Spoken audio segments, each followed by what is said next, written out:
ನಮಸ್ಕಾರ ಗೆಳೆಯರೇ, ಈಗ ತಾನೇ ಬಂದಂತ ಸುದ್ದಿ, ಇವತ್ತಿನ ನ್ಯೂ ಅಪ್ಡೇಟ್, ಇವತ್ತಿನ ಬ್ರೇಕಿಂಗ್ ನ್ಯೂಸ್ ಹಾಗೂ ಇವತ್ತಿನ ಗುಡ್ ನ್ಯೂಸ್ ಏನೆಂದರೆ ಗೆಳೆಯರೇ, ಆಯುಷ್ಮಾನ್ ಕಾರ್ಡ್ ಅಪ್ಲಿಕೇಶನ್ ಎಂದರೇನು, ಇದಕ್ಕಾಗಿ ಮನೆಯಲ್ಲಿ ಅರ್ಜಿ ಸಲ್ಲಿಸುವುದು ಹೇಗೆ, ಸರ್ಕಾರಿ ನೌಕರರಿಗೆ ಆರೋಗ್ಯ ಸಂಜೀವನಿ ಯೋಜನೆ. ಹೌದು ಗೆಳೆಯರೇ, ಪತಿ ಪತ್ನಿ ಆಯ್ಕೆ.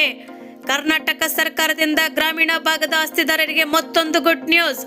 ಕರ್ನಾಟಕಕ್ಕೆ ಹೊಸ ರೈಲುಗಳು ಹಾಗೂ ಪ್ರಮುಖ 14 ಮಾರ್ಗಗಳಲ್ಲಿ ಸಂಚಾರ. ಯಾವ ಮಾರ್ಗದಿಂದ ಯಾವ ಮಾರ್ಗಕ್ಕೆ ಚಲಿಸುತ್ತದೆ ತಿಳಿದುಕೊಳ್ಳೋಣ. ಗೆಳೆಯರೇ, ತಾವು ನಮ್ಮ ಚಾನೆಲ್ಗೆ ಮೊದಲು ಬಾರಿ ಭೇಟಿ ನೀಡ್ತಾ ಇದ್ದರೆ ದಯವಿಟ್ಟು ಸಬ್ಸ್ಕ್ರೈಬ್ ಮಾಡಿ, ಬೆಲ್ ಐಕನ್ ಅನ್ನು ಒತ್ತಿ ಹಾಗೂ ಲೈಕ್ ಮಾಡಿ. ಈ ಎಲ್ಲ ಮಾಹಿತಿಗಳ ವಿವರವನ್ನು ತಿಳಿಯಬೇಕಾದ್ರೆ ದಯವಿಟ್ಟು ಈ ವಿಡಿಯೋವನ್ನು ಪೂರ್ತಿಯಾಗಿ ನೋಡಿ. ಗೆಳೆಯರೇ, ಆಯುಷ್ಮಾನ್ ಕಾರ್ಡ್ ಪಡೆಯಲು ಬಯಸುವ ಎಲ್ಲರಿಗೂ ಒಳ್ಳೆಯ ಸುದ್ದಿಯನ್ನು ಇದೆ. ವಾಸ್ತವವಾಗಿ ನೀವು 5 ಲಕ್ಷ ರೂಪಾಯಿವರೆಗೂ ಉಚಿತ ಚಿಕಿತ್ಸೆಯನ್ನು ಪಡೆಯಲು ಆಯುಷ್ಮಾನ್ ಕಾರ್ಡ್ ಪಡೆಯಬಹುದು. ಆಯುಷ್ಮಾನ್ ಕಾರ್ಡ್ ಅನ್ನು ಪಡೆಯಲು ನೀವು ಎಲ್ಲಿಗೂ ಹೋಗಬೇಕಾಗಿಲ್ಲ ಅಥವಾ ಸರತಿ ಸಾಲಿನಲ್ಲಿ ನಿಲ್ಲಬೇಕಾಗಿಲ್ಲ. ಈಗ ಎಲ್ಲ ಕೆಲಸಗಳನ್ನು ಮನೆಯಲ್ಲಿಯೇ ಒಂದೇ ಅಪ್ಲಿಕೇಶನ್ ಸಹಾಯದಿಂದ ಮಾಡಬಹುದು. ಈ ಮಾಹಿತಿಯನ್ನು ರಾಷ್ಟ್ರೀಯ ಆಯೋಗ ಪ್ರಾಧಿಕಾರನಲ್ಲಿ ಪೋಸ್ಟ್ ಮಾಡುವ ಮೂಲಕ ನೀಡಲಾಗುತ್ತಿದೆ. ಆಯುಷ್ಮಾನ್ ಅಪ್ಲಿಕೇಶನ್ ಡೌನ್ಲೋಡ್ ಮಾಡುವ ಮೂಲಕ ನೀವು ಆಯುಷ್ಮಾನ್ ಕಾರ್ಡ್ಗೆ ನಿಮ್ಮ ಅರ್ಹತೆಯನ್ನು ಸುಲಭವಾಗಿ ಪರಿಶೀಲಿಸಿ ಮತ್ತು ಕಾರ್ಡ್ ಅನ್ನು ಸಹ ಪಡೆಯಬಹುದಾಗಿದೆ. ಗೆಳೆಯರೇ, ಆಯುಷ್ಮಾನ್ ಕಾರ್ಡ್ ಅನ್ನು ಹೊಂದಿದವರು ಪ್ರತಿಯೊಬ್ಬರು ತಮ್ಮ ಹೆಸರಿನಲ್ಲಿ ಮುಂದೆ ಹಸಿರು ಬಣ್ಣದ ಬರೆಯಲಾದಂತಹ ಡೌನ್ಲೋಡ್ ಕಾರ್ಡ್ ಅನ್ನು ನೋಡುತ್ತೀರಿ. ಅದರ ಮೇಲೆ ಕ್ಲಿಕ್ ಮಾಡಿದ ನಂತರ ಈ ಮೂಲಕ ಆಯುಷ್ಮಾನ್ ಕಾರ್ಡ್ ಅನ್ನು ಡೌನ್ಲೋಡ್ ಮಾಡಬಹುದು. ಇದಲ್ಲದೆ ನಿಮ್ಮ ಹೆಸರಿನ ಮುಂದೆ KYC ಯನ್ನು ಮಾಡಿ ಎಂದು ಬರೆದಿದ್ದರೆ ಅದನ್ನು ನೋಡಿ ನೀವು KYC ಅನ್ನು ಸಹ ಪೂರ್ಣಗೊಳಿಸಬೇಕಾಗುತ್ತದೆ. ಗೆಳೆಯರೇ, ಕರ್ನಾಟಕ ಸರ್ಕಾರ ರಾಜ್ಯ ಸರ್ಕಾರಿ ನೌಕರರ ಬೇಡಿಕೆಯಂತೆ ಕರ್ನಾಟಕ ಆರೋಗ್ಯ ಸಂಜೀವನಿ ಯೋಜನೆ ಜಾರಿಗೆ ಬಂದಿದೆ.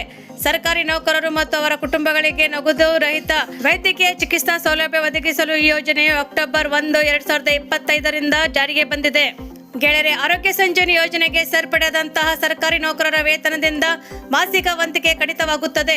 ಕರ್ನಾಟಕ ರಾಜ್ಯ ಆರೋಗ್ಯ ಸಂಜೀವನಿ ಯೋಜನೆಯಡಿಯಲ್ಲಿ ಪತಿ ಪತ್ನಿ ಇಬ್ಬರು ಸರ್ಕಾರಿ ನೌಕರಿಯಲ್ಲಿದ್ದರೆ ಒಬ್ಬರಿಗೆ ಮಾತ್ರ ಯೋಜನೆಯಿಂದ ಹೊರಗೆ ಹೋಗಲು ಅವಕಾಶ ಕಲ್ಪಿಸಲಾಗುತ್ತದೆ. ಗೆಳೆಯರೇ, ಕರ್ನಾಟಕ ಆರೋಗ್ಯ ಸಂಜೀವನಿ ಯೋಜನೆಯಲ್ಲಿ ಪಡೆಯುವಂತಹ ಇಚ್ಛೆ ಇದ್ದವರು ರಾಜ್ಯ ಸರ್ಕಾರಿ ನೌಕರರು ಆಗಿರಬೇಕು. ಮೂಲ ಹೊರಗೆ ಹೋಗುವಂತಹ ಅವಕಾಶ ಕೂಡ ಮುಕ್ತವಾಗಿ ಇರುತ್ತದೆ ಎಂದು ತಿಳಿಸಿದ್ದಾರೆ. ಗೆಳೆಯರೇ, ಮತ್ತೊಂದು ಮಹತ್ವದ ಮಾಹಿತಿ ಏನೆಂದರೆ ಕರ್ನಾಟಕ ಸರ್ಕಾರವು ಗ್ರಾಮೀಣ ಭಾಗದ ಆಸ್ತಿದಾರರಿಗೆ ಮತ್ತೊಂದು ಭರ್ಜರಿ ಗುಡ್ ನ್ಯೂಸ್ ಅನ್ನು ನೀಡಿದೆ.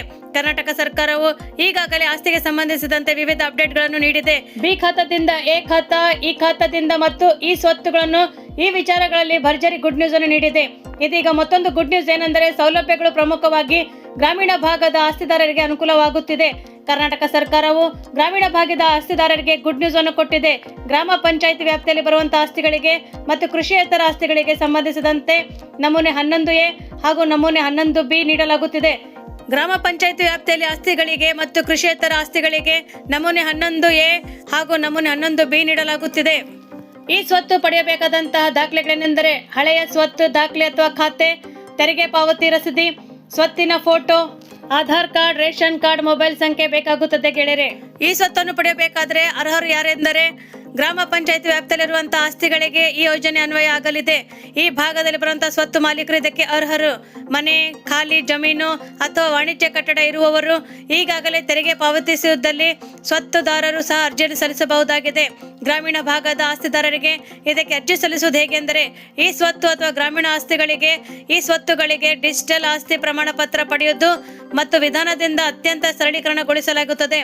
ಈ ಗ್ರಾಮ ಪಂಚಾಯತ್ಗಳಲ್ಲಿ ಕಚೇರಿಗಳಲ್ಲಿ ನೇರವಾಗಿ ಭೇಟಿ ನೀಡಿ ಈ ಸ್ವತ್ತು ಅರ್ಜಿ ಫಾರ್ಮ್ ಅನ್ನು ಪಡೆದುಕೊಳ್ಳಿ ಹಾಗೂ ಅರ್ಜಿ ಭರ್ತಿ ಮಾಡಿದ ನಂತರ ಅಗತ್ಯವಿರುವ ದಾಖಲೆಗಳನ್ನು ಸಲ್ಲಿಸಿದರೆ ಮಾತ್ರ ಡಿಜಿಟಲ್ ಆಸ್ತಿ ಪ್ರಮಾಣ ಪತ್ರವು ಈ ಸ್ವತ್ತು ಪಡೆಯಬಹುದಾಗಿದೆ. ಗೆಳೆಯರೆ, ಮತ್ತೊಂದು ವಿಶೇಷ ಮಾಹಿತಿ ಏನೆಂದರೆ ಕರ್ನಾಟಕದ ರೈಲ್ವೆ ಪ್ರಯಾಣಿಕರಿಗೆ ಗುಡ್ ನ್ಯೂಸ್. ನೈಋತ್ಯ ರೈಲ್ವೆಗಳಲ್ಲಿ ಹೊಸ ವರ್ಷದ ಉಡುಗೊರೆಗಾಗಿ 10 ಹೊಸ ಮೇಮು ರೈಲುಗಳು ಸಿಗಲಿವೆ. ಈ ಬಗ್ಗೆ ಕೇಂದ್ರ ಸಚಿವರು ತಮ್ಮ ಜತೆ ರಾಜ್ಯ ಸಚಿವರು ಸಹ ಸಂಸದ ಮಾತುಕತೆ ನಡೆಸಿದ್ದಾರೆ. ಶೀಘ್ರದಲ್ಲಿಯೇ ಬಹುದಿನಗಳ ಬೇಡಿಕೆಯಾಗಿದ್ದಂತಹ ಮೇಮು ರೈಲುಗಳು ಸಹ ಸಂಚಾರ ವಿಸ್ತರಿಸುವಲು ರೈಲ್ವೆ ಇಲಾಖೆಯು ಈಗಾಗಲೇ ಮಹತ್ವದ ನಿರ್ಧಾರವನ್ನು ಕೈಗೊಂಡಿದೆ.